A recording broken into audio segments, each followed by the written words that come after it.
1930s, 40s and 50s, basketball was predominantly seen as a white man's game due to the racist times that black people were living in. They didn't have the opportunity to demonstrate their skills and talent to the masses because of the white population had the ignorance to believe that they wouldn't be as good as them. Some of these stereotypes and ignorance still exist in this day and age, as just a year ago, the Lithuanian basketball team president, Javidas Vanauskis, stated that he blamed his team's struggles on having too many black players. He also said that if you have more than two, and the coach was playing four at the time, that they start forming a gang or a posse. But really what this was just an excuse, as just Lithuania is a predominantly white country, and it has a few black players on the team. He was just blaming the black players as an easy target, which brings divide and prejudice into the sport and ruining the sport.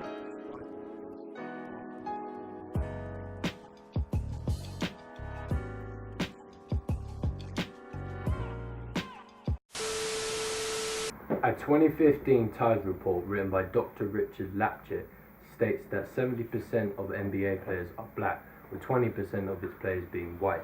But the reason for this, going back to the mid-50s and 60s to when more black players were being introduced. The most notable of these players was Bill Russell and Wilt Chamberlain, who were playing in a rough time in the middle of the civil rights movement.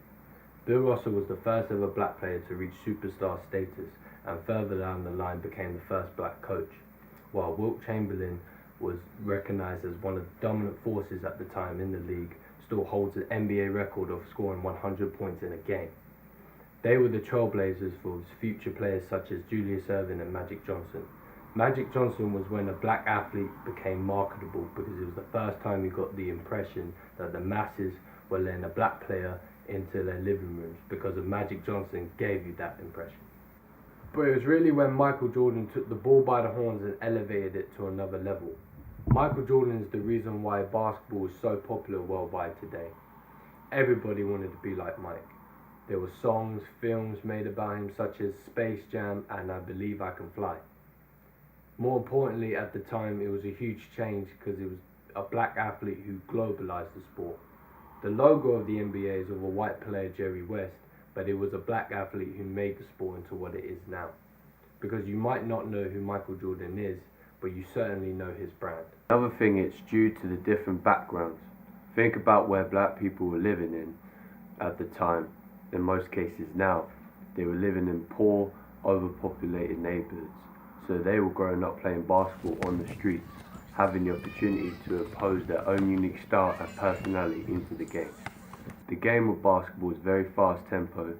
It's up and down, never stopping, always in action.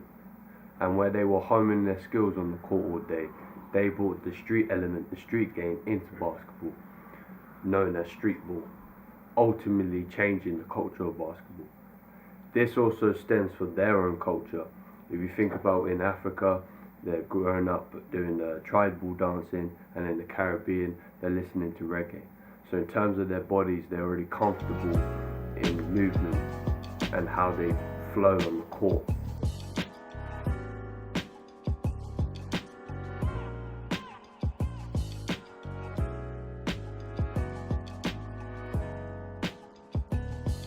Before playing in this country, Yeah.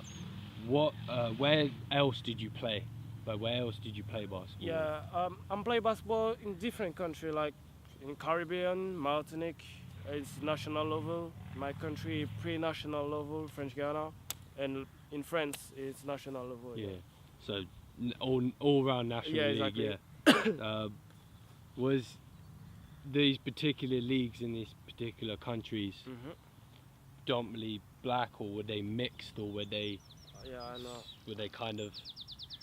But when I'm playing France, my team is a little bit more mixed with people, something like that everywhere. But the national league is majority white people play basketball in France. So yeah, your team was the team that you were playing on were mixed, and Yeah, exactly. Yeah, more mixed.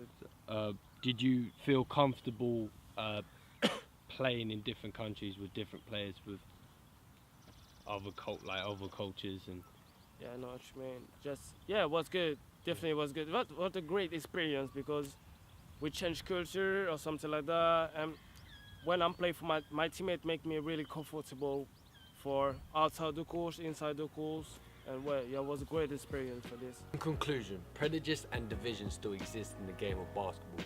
But after my interview with Alan, who as a young black player feels comfortable playing with teams all over the world, this shows that true integration globally can be achieved.